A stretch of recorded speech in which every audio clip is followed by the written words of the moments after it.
Now, it's not often that you can hear the name Miley Cyrus and Malala Yousafzai in the same breath and in one sentence. But Anne-Marie Tomczak has been discussing the two girls in the world's newsroom today. Anne-Marie, over to you. Yes, John, it's the world's newsroom, and we literally bring journalists from all over the world together, and of course that means a very eclectic mix of talking points. And with me to discuss these two ladies, we've got Samantha Barry, social media producer for BBC World News, and Sinead Garvin, entertainment reporter for BBC Radio 1.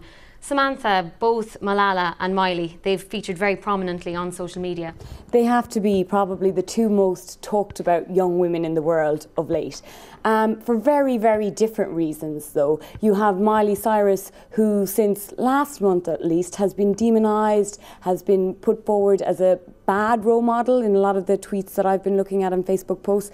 And then Malala, who on the whole is being hailed as a positive role model for young women. I've been looking at the number of tweets about each of these young girls in the past year. Malala, 1 million tweets about her over the past year, and Miley, 23 million. Sinead, you've interviewed Miley Cyrus before. Yes, I have indeed. It's quite interesting what you say about how there's been lots of negative tweets about her, because it's doing her music career no harm whatsoever. Her album Bangers just released last night, and it's already #1 on the iTunes charts in the UK, and it'd be very surprising if she's not #1 at the end of this week.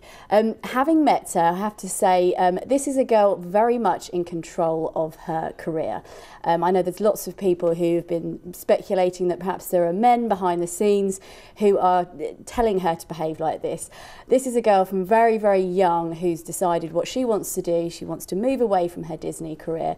And I think what you see is her, and she's completely in control of it. Let's get back to Malala, because when you look at the number of tweets over the past year, the US has tweeted mostly about Malala. However, the next highest number of tweets are coming from the Philippines. Sam, why do you think that is? Well, the Philippines themselves are very, very active tweeters. And as well, you have a lot of women tweeters in the Philippines. And in gender equality studies, it's seen as perhaps one of the most equal countries in the world in terms of education. So that's something that they hold close to their heart.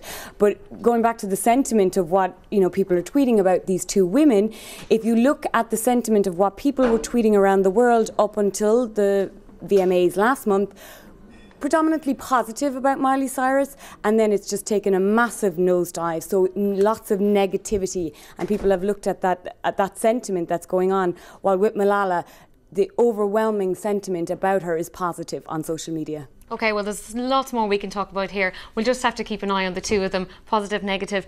As the saying goes, there's no such thing as bad publicity. John, back to you. Anne-Marie, thank you very much indeed.